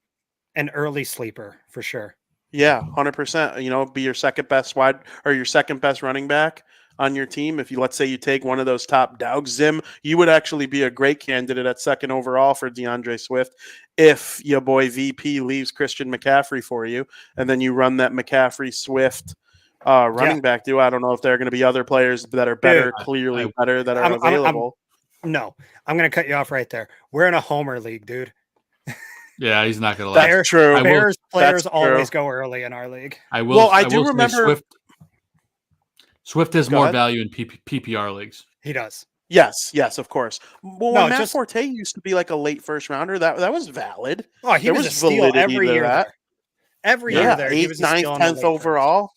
Yeah. Absolutely. So, and then take a chance on Caleb Williams if you aren't getting a Mahomes, a Lamar Jackson, or a Joe Burrow, or a Josh Allen. You can clip this, record it, put it up anywhere. I might. Caleb Williams in the Barroom League will be gone before the 6th round. Caleb Williams will be gone probably by the end of the 2nd round in our league. In our league, I think you're overselling it a little. I think by the end of the 4th, guaranteed. I'm saying by the end of the 6th, because if he slips into the 5th, somebody will snag him there. It might be me. Okay, I'm cool with taking him around there, but I think if Mahomes, I still think Burrow, that's way too high Allen, for a rookie quarterback, realistically. Yes, probably. But if you leave one of Mahomes, Lamar, Allen, Burrow, Herbert, Stroud, if those guys aren't all gone and you take Williams, well, then, yeah, you're going to deserve what's coming to you. Well, I'll tell you could right even now, make an argument for Lawrence or something. If there's a top 5 quarterback available in the 3rd round, I will probably take him because I hate struggling to find quarterbacks late in the season. Well, you guys are doing this transition perfect for me. I will give you my league winner in the mid rounds. You're talking about quarterbacks. It's a quarterback, and it's a wide receiver on his team. Kirk Cousins is going to be a league winner this year. I strongly believe that in Atlanta, the amount of weapons that they have. Let's be honest. And then Drake London is also a league winner. And Darnell Mooney is looking really good in training camp. That whole team is going to be fantasy magic. But when I tell you right now, Kirk Cousins, I believe this in my heart, is going to finish as a top 3 quarterback this season. And you can get him probably in the 5th round. Mm-hmm. I like that, Joe. I strongly feel that if Cousins gets hurt, he is in danger of losing his starting job. Penix looks good. I hate to say it. We all laughed at the pick when it was made, but the kid can play. He can. I don't think anyone's. That's part of the reason they drafted him. I'm literally saying, if Cousins goes down with like a finger injury for 3 weeks, Penix you got to be on top of your game, though. Penix could play well enough to take the job from him. Wally Pippen, Tom Brady him. Yeah. If you're in a dynasty league, you have to draft Penix. If you are in a guillotine league, you have to draft Penix. If you're in a dynasty league, I don't know how the first 6 picks aren't the 6 quarterbacks this year. It's a strong possibility. Those guys. I would take a quarterback high in guillotine too. You spend a lot of money on quarterbacks early. Yeah. I know Joe and I have had this battle for a couple years now. I'm high on quarterbacks in the guillotine league because early on, I took Rodgers and guillotine last year. Wow. Oof. I mean, do you guys want to know something funny that I heard? Who injured Rodgers? Was it? Bring back the memory. Think back. There's a reason I'm asking. He played for the Bears. Was it Reddick? No. It wasn't Reddick, who I hope plays for the Bears soon. Wrote an article about it today. It was Leonard Floyd. Leonard Floyd sacked Aaron Rodgers on the 4th play of the game, and he was out for the season from that point on. Do you know what team Leonard Floyd is on right now? Over the offseason, he signed with the defending NFC champion San Francisco 49ers. Do you know who the New York Jets open up against this season? The 49ers. On Monday Night Football. We've got the chance for the funniest thing ever to happen. They play the San Francisco 49ers on Monday Night Football. Rodgers versus Floyd again to open the season on Monday Night Football. Oh my God, I cannot wait for that game. You have no idea how excited I am for that. I watch every Monday Night Football game. I get super stoked for the very first one, though, just because, I remember being a kid, Monday Night Football was like a big deal. Now I'm like, there's these insane matchups. Like, this is going to be great. I can't wait. I'm like, wait a minute. Leonard Floyd destroyed Aaron Rodgers last year, and he's going to do it again this year, isn't he? And he played for the Bears. It is just so funny that that's the matchup. It can't get here soon enough. What are we, 4 weeks away from that game? Something like that? Less than that. Hey, by the way, the White Sox have opened up this lead as we've been talking fantasy football. Oh, I know, and I wanted to bring it up. They actually executed a suicide squeeze, and it worked. It worked. Grady Sizemore, They stole third, and Corey Lee bunted a perfect bunt. Corey Lee safe at first, runner safe on third. Oh, that was so funny. I mean, what better episode named than today's show? Grady A. He's getting a grade A today so far. Absolutely. Taking it back to fantasy for a second, boys, and we'll start to wrap here shortly. But I'm going to give you guys a couple of sleeper names here real quick, and I can get some from you guys quickly before we get out of here too. Again, more to come next Tuesday night, the 20th at 7:30 p.m. Central Time. The Fantasy Football Goon Draft draft strategy show. Tune in. You don't want to miss it. Hell yeah. But CeeDee Lamb continues to hold out for the Dallas Cowboys. Brandon Cooks right now is a guy that needs to be drafted. Zim is shaking his head no. Brandon Cooks hasn't been good for 4 years.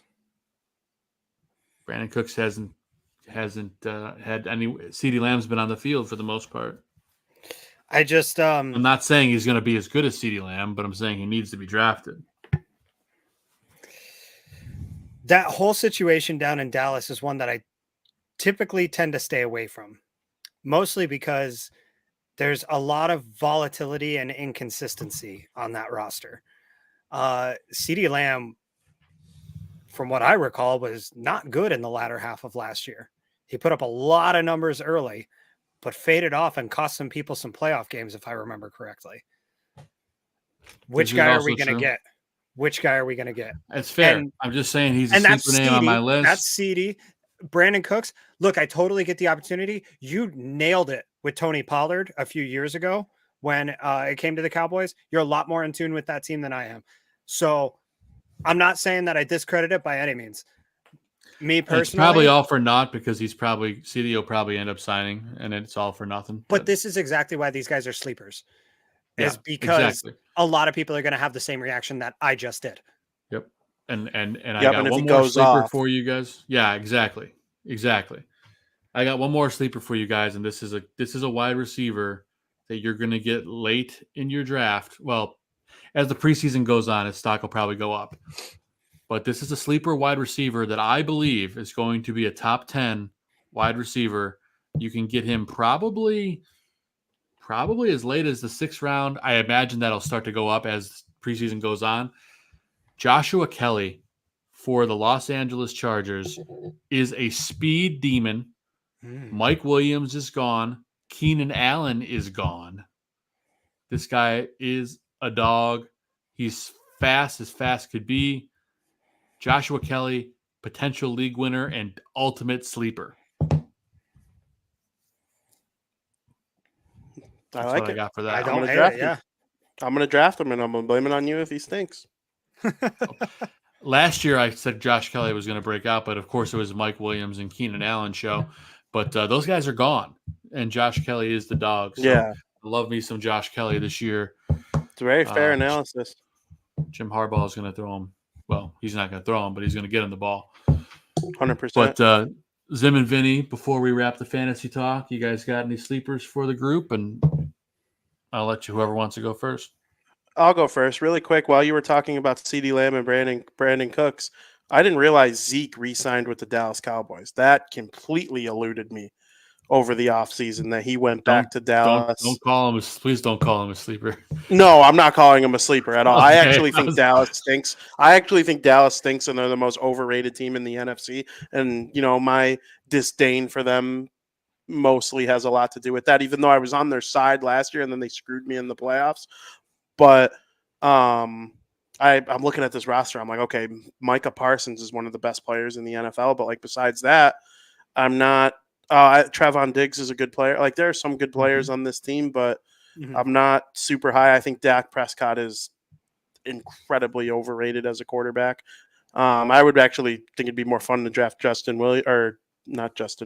almost said Justin Fields, and then I almost changed it to Justin Williams, combining their two names, but that was a hockey player. Brooks Baldwin, Caleb Williams. Oh my God, yes. This is a shellacking of the team with the best record in baseball. Sox are or laying one it of. on. I mean, this would be like last year's San Jose Sharks team, which was like borderline historically bad. Smoking the Florida Panthers in a regular season game. Like, that's what this is like. This is awesome. As far as a sleeper goes, the first thing that came to my mind earlier when you said it was Mooney with the Falcons, but then you guys said it, so maybe it's not as much of a sleeper as I thought. I think it still is. I'm just a little more in tune with former players. I talk about former Sox players all the time on our show. So yeah, well, former Bears players usually end up going somewhere else to be pretty good too sometimes. But Mooney, he wasn't ever a bad Chicago Bears player though. He just kind of got pushed out. Yeah, well, yeah. He just kind of got pushed out because of that era being done, and it was time to make upgrades and changes.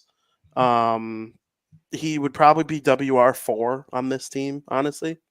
At this point, unless Keenan Allen just all of a sudden looks really old this year, which I don't foresee this being the year where he falls off. I just don't. No. But as far as a sleeper, I'm trying to think. Zim, you could go ahead. I'll let me try and think of one, a good one. Tyjae Spears, running back, Tennessee Titans. RB1.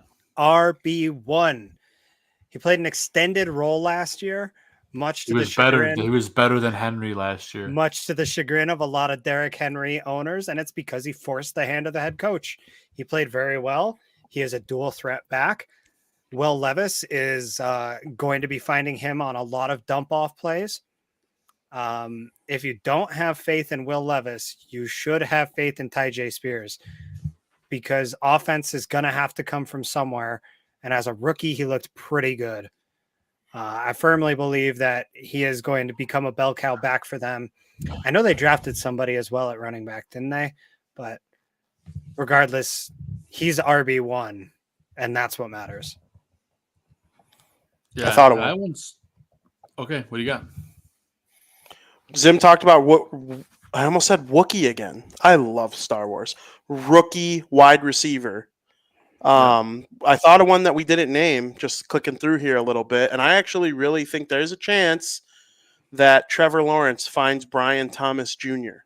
a fair amount this year, and he I could like turn that. out to be a pretty big sleeper pick. They don't have, Christian Kirk is probably their number one receiver. They also have Gabe Davis, and then Brian Thomas Jr. is going to be there. They don't have Ridley anymore, so that standout number one guy just isn't there. And it'll probably end up being Kirk in terms of yards, but Thomas Jr., he's going to get his targets. And I'll even throw Evan Ingram as a sleeper tight end, even though he probably is more than a sleeper at this point. But He's like top 7. Jacksonville, Jacksonville will probably be better than they were last year in the second half. Yeah. But we'll see. I like Brian Thomas Jr. And then the kid from I like Brian Thomas Kansas a lot. City too. What about the kid from Kansas City too? Worthy. Wouldn't Xavier shock Worthy. me if Pat. Wouldn't shock That's me at why all I if say- Patrick Mahomes made him a star. Rookie wide receivers, blanket statement. Just Yep. I think we are literally about to enter a new era of wide receiver.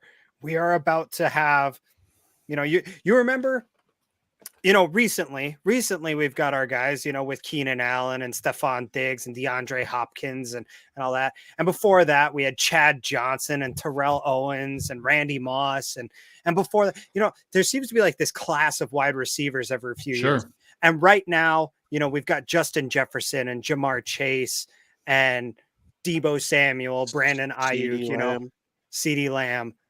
I think we're about to get us a secondary, Hell yeah. extension to that with Neighbors, Odunze, Thomas, Coleman. I mean, this was such a deep receiver class, and I really don't think a lot of these guys are going to bust out.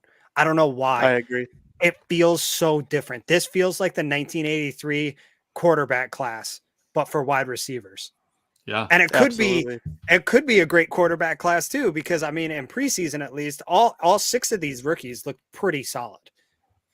100%. Not all of them are going to get their chances. I think Bo Nix ends up being a starter. Caleb Williams ends up being a starter. We already know Jaden Daniels is going to be a starter. At least half of these guys are already starting. JJ McCarthy's got a shot to win. Drake May's probably going to win. Start. And if he doesn't, Joe Milton will. Yeah. That's true. We're gonna have a really fun season. We're fantasy, we're gonna eat, boys. Fantasy aside, it is going to be an amazing NFL season. I really think that there's talent coming into the league.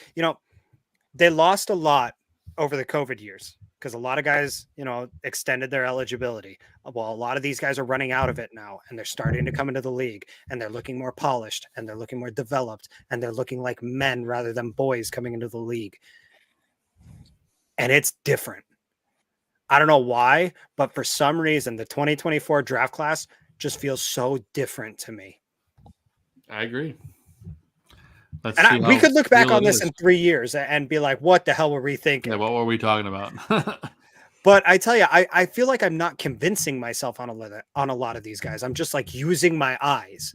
There's a lot of guys in the past that we've convinced ourselves are good, when in reality, it's maybe we were stretching some things here and there. No, Justin Fields. No, I was going to point in other directions, but yes. Honestly, the first guy that came to my mind is Quentin Johnston. Fair. I really convinced myself that he was going to be a great player. Desmond Ritter's another one. I convinced myself he was going to be successful.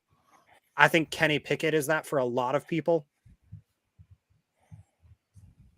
But that's fair. Yeah. Well, Zim, I went back and I was looking at the Titans depth chart, and I totally forgot that Tony Pollard signed there in the offseason. He did. I still like Spears. He's going to return to being who he was when he backed up Ezekiel Henry. When he backed up Elliott. Right. Pollard, that is. And in that, he's going to be a very, very effective RB2 for the team. So much to the point where you can use him as a RB2, RB3 in fantasy a lot. but he won't be the bell cow. He won't get the majority of the snaps and carries. Ty Spears will be out there. And the reason they like those guys is because they're very similar too. They can Pollard currently listed as RB1 on the depth chart, but again, that doesn't really mean anything for fantasy purposes. I think Not at all. both guys are going to get their touches. Also wanted to point out, Will Levis that team is a totally different team. Their wide receiver core now is Calvin Ridley, DeAndre Hopkins, and Tyler Boyd. That's a very solid wide receiver core. Will Levis could certainly be a guy that's a late round flyer. They've got a decent offensive line as well. They drafted Peter Skoronski last year.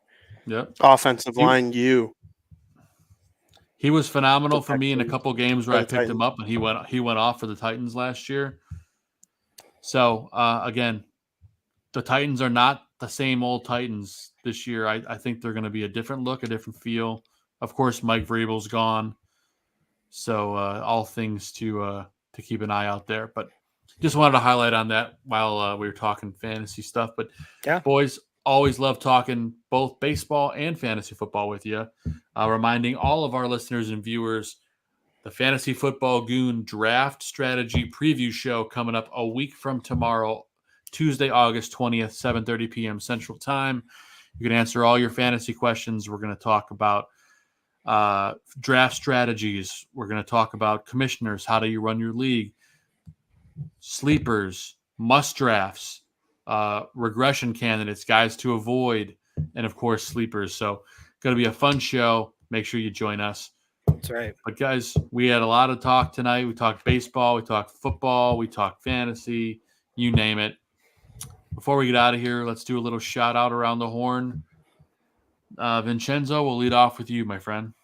I'll start with my fiance, Katie. I love you, as always. My number one shout out. And then I'll give another shout out. The White Sox are winning 11-2. They're going to beat the New York Yankees. If they come back and lose, I won't podcast for the rest of the season. There's a guarantee, a VP guarantee that they win this game. And to that I say, the Yankees lose. You guys have seen the video of Big Papi saying it, no? Mm-hmm. Yeah, I just was in awe for a minute trying to figure out what was happening, but I love it. The Yankees lose. I love it, man. Awesome, Vin. Anything else? Nope, that's it. That's the shout out. That's it. Awesome. Love it. Zim, what do you got, amigo? Same old. Just a big shout out to the family and friends keeping me sane through everything. We're finally settled, more or less getting everything taken care of here at home, and I gotta find time to get out into town and make new friends now. That's for sure. So, aren't we enough for you, Zim? No. You bastard.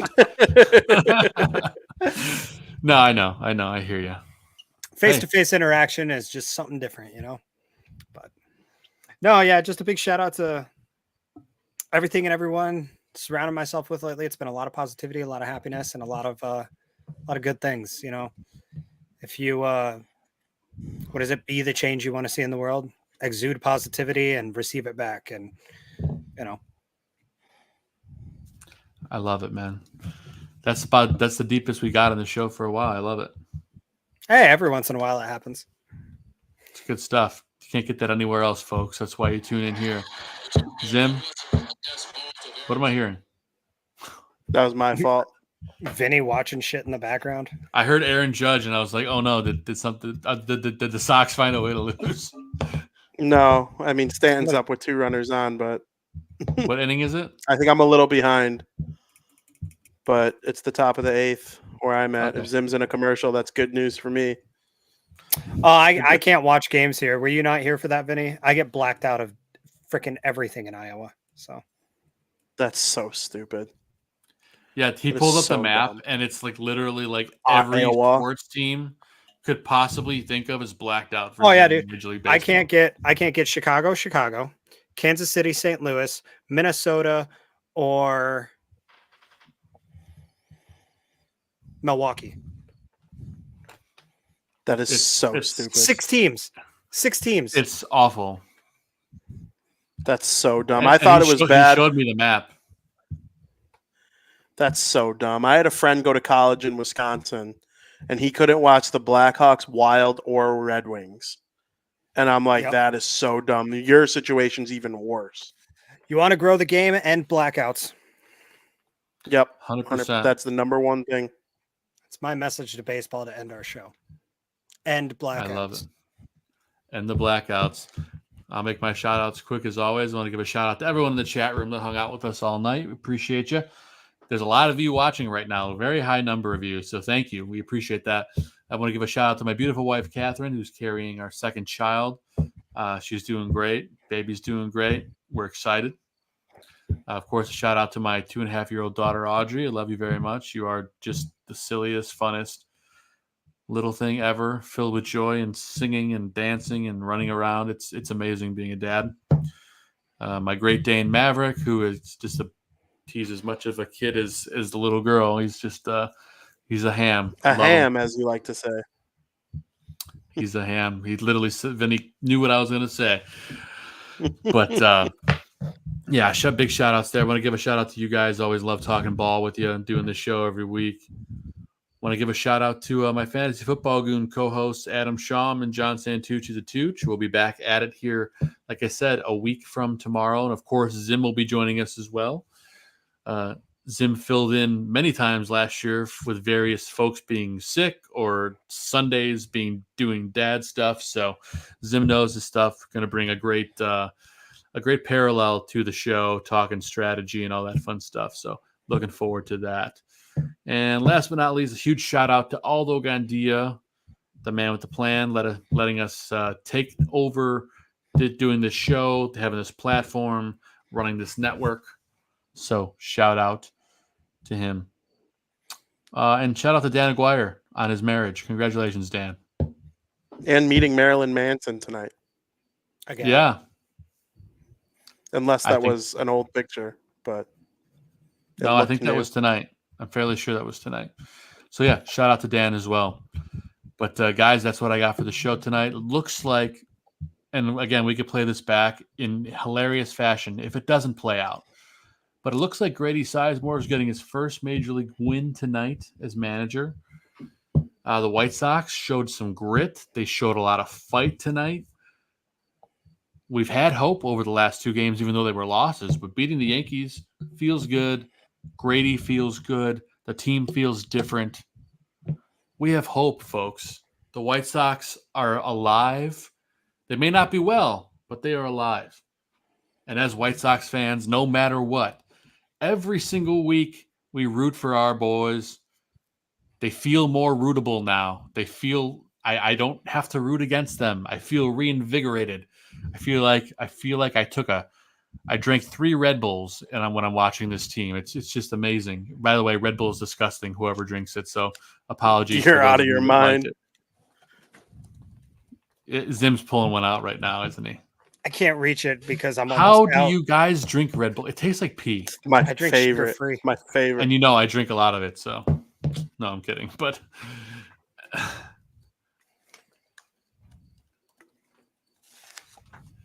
yeah, for sure. Sorry, I was reading a note in the chat and I totally lost train of thought. But Vin, you got something for us quickly? The Yankees lose.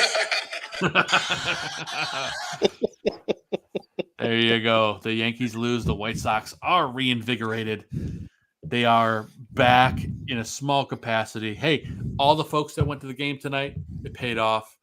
Sox beat the Yankees. All is right in the world. No matter what, every single week, Zim, Vinny, and I somehow talk about this team, and we always root for this team. They may stink, not tonight, but no matter what, every single week, let's go White Sox. I got to wrap the show at some point, so let's wrap it up. I don't know what Zim and Vin is playing in the background, but we're going to wrap the show up anyway. Let's get out of here. I can't find the closing comments. Here they are. See you guys next week. Adios.